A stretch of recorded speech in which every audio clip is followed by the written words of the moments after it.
Assalamualaikum warahmatullahi wabarakatuh. Selamat datang di channel Prof. Uda.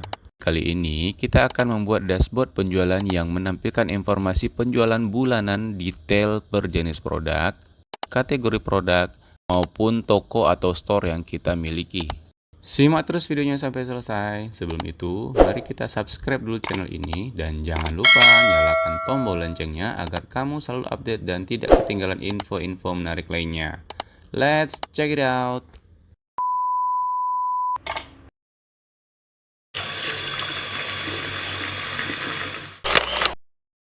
Pertama-tama, yang perlu kita lakukan adalah membuat tampilan informasi detail penjualan produk yang kita miliki seperti ini. Visualisasinya kita pilih matrix. Yang kita tampilkan itu adalah kategori dan produk. Untuk produk, kita letakkan di kategori rows ya, bukan di kolom. Kemudian untuk hasil yang ingin ditampilkan, kita ambil data penjualan unit. Supaya hasilnya lebih maksimal, kita atur terlebih dahulu ukuran dari tabelnya. Kita sesuaikan ukurannya supaya tampilannya lebih simetris dengan visualisasi lainnya.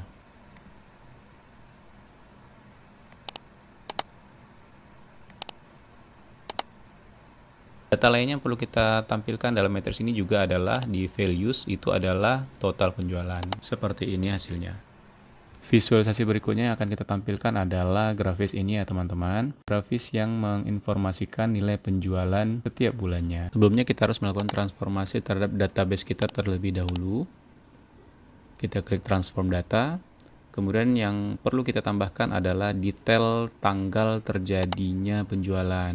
Kita add kolom, kemudian pilih date dan kita tambahin kolom untuk tahun terjadinya penjualan. Hal yang sama untuk bulan. Kemudian data berikutnya yang perlu kita tambahkan kolomnya adalah nama bulan ya. Dan juga tanggal terjadinya penjualan. Seperti ini cara-caranya. Jangan lupa klik file, kemudian close and apply ya guys, supaya perubahan tadi tersimpan di database kita. Setelah datanya terupdate, barulah kemudian kita tampilkan informasi-informasi tersebut di visualisasi. Visualisasi yang sesuai adalah cluster bar chart. Seperti ini ya. Kemudian kita atur data yang akan kita tampilkan di sumbu X dan di sumbu Y. Untuk sumbu X kita tambahkan penjualan unit dan kemudian retur unit. Dan untuk sumbu Y kita tambahkan nama bulan yang berada di sheet penjualan. Agar tampilannya menarik, ini sebenarnya bergantung pada selera masing-masing ya guys. Kita bisa atur sedikit format dari visual kita. Yang saya biasa lakukan adalah, yang pertama menonaktifkan background dari chart, menonaktifkan title baik dari chart maupun dari setiap sumbu X dan sumbu Y.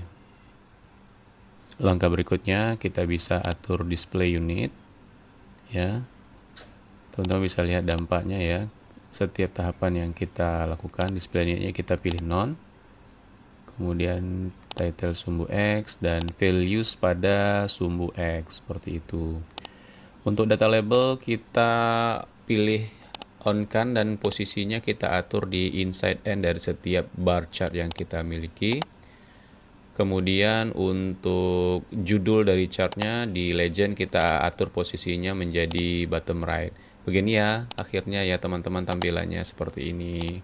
Kita atur sedikit posisinya. Kembali ke selera masing-masing ya teman-teman. Silakan explore sendiri di format visualisasinya ya. Berikutnya akan kita buat adalah chart yang menginformasikan laporan penjualan dari setiap toko seperti ini. Chart yang kita pilih ini line and stock column chart. Kita atur sedikit ukuran chartnya. Kemudian data yang akan kita tampilkan di sumbu X, yang pertama tentu saja nama toko. Kemudian di sumbu Y, data yang akan kita tampilkan adalah penjualan unit dan retur unit. Kita sesuaikan kembali ukuran chartnya supaya tampilannya lebih simetris.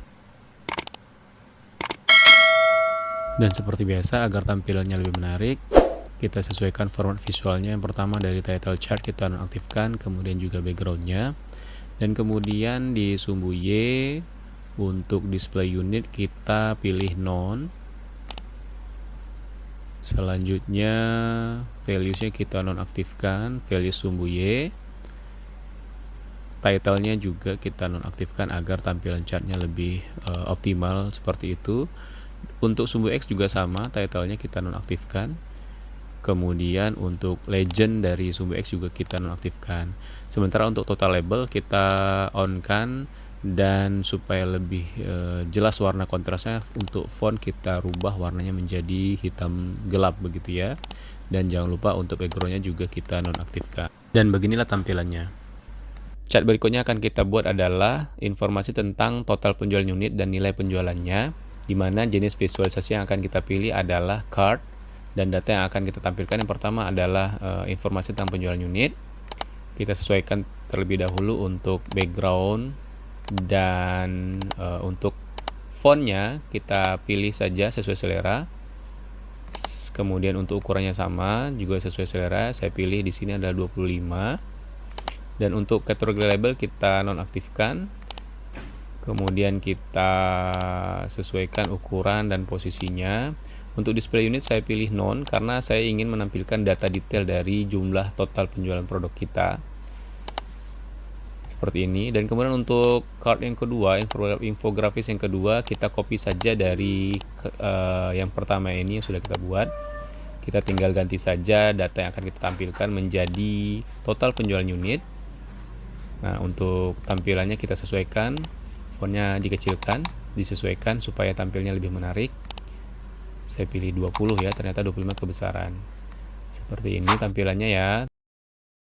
Kemudian berikutnya yang akan kita siapkan adalah slicer berdasarkan nama toko yang nantinya bisa dipilih dan di drop down sesuai dengan kebutuhan pelaporan. Seperti ini. Jenis visualisasinya adalah slicer, dan kemudian data yang akan kita tampilkan adalah store. Dan untuk stylenya, style dari slicernya kita pilih yang drop down ya. Nah, kemudian untuk format visualisasinya, slicer header kita nonaktifkan terlebih dahulu. Kemudian untuk ukurannya kita besarkan sedikit fontnya. Seperti ini, kita sesuaikan tampilannya. Dan jangan lupa backgroundnya ya, hampir kelupaan. Backgroundnya kita nonaktifkan terlebih dahulu. Kemudian kita sesuaikan ukurannya dan kita geser posisinya sesuai dengan posisi yang kita inginkan. Selanjutnya masih di jenis visualisasi yang sama, yaitu slicer. Di infografis kali ini kita akan membuat drop down dari periode penjualan yang ingin kita tampilkan di laporan. Drop down yang kita buat adalah tahun dan bulan ya. Nantinya akan bisa dipilih sesuai dengan kebutuhan pelaporan yang akan kita tampilkan. Nah, seperti apa kelanjutannya? Simak terus video ini sampai dengan selesai. Dan jangan lupa di like, comment, and subscribe channel ini supaya channel ini terus tumbuh dan berkembang dan kita bisa sama-sama belajar lebih lanjut tentang Power BI. Kita tinggal kopikan saja slicer sebelumnya yang sudah kita buat. Dan kemudian kita atur posisinya. Seperti ini.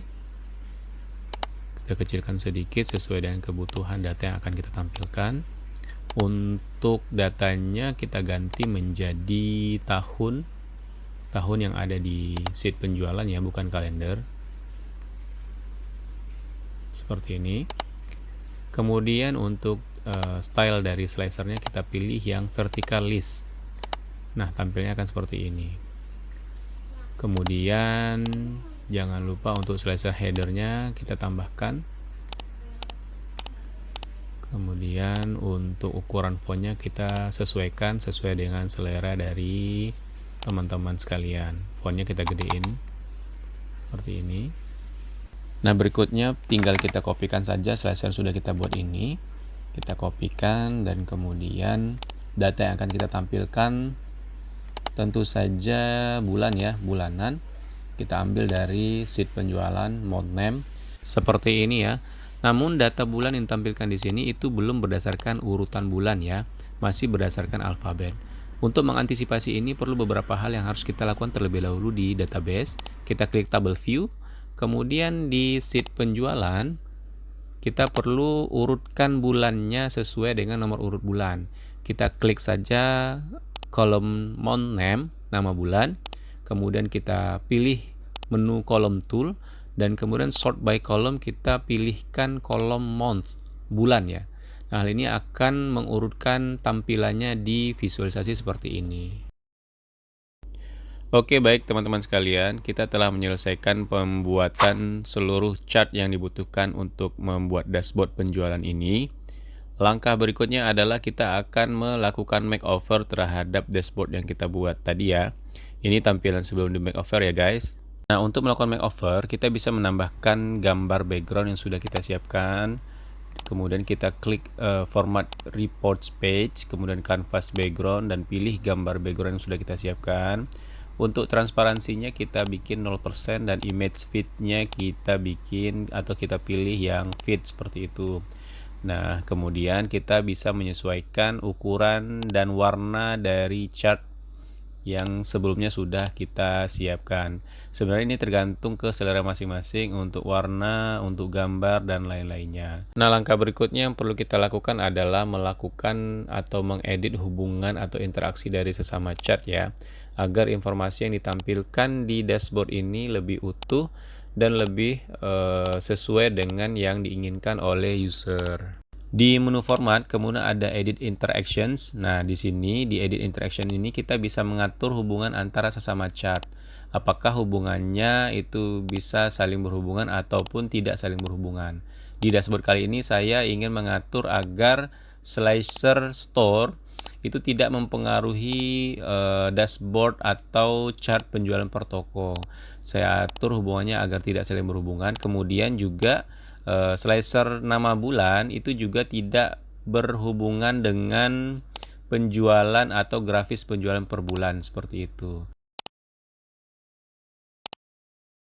Nah, ini sebenarnya kembali lagi bergantung ke selera dan tujuan awal dashboard ini disusun dan dibuat. Nah, oke, baik teman-teman sekalian, terima kasih atas perhatiannya, terima kasih atas kesetiaannya menonton video ini sampai dengan selesai. Teman-teman bisa langsung melakukan simulasi dan praktek karena database dari dashboard ini sudah saya siapkan di deskripsi. Oke teman-teman sekalian, dukung terus channel ini supaya lebih produktif dan lebih semangat dan lebih berkembang, supaya kita bisa sama-sama belajar dashboard, membuat dashboard dengan Power BI. Demikian saja videonya, semoga bermanfaat. Wabillahi taufik wa hidayah. Wassalamualaikum warahmatullahi wabarakatuh. Sampai ketemu di video-video berikutnya. Bye bye.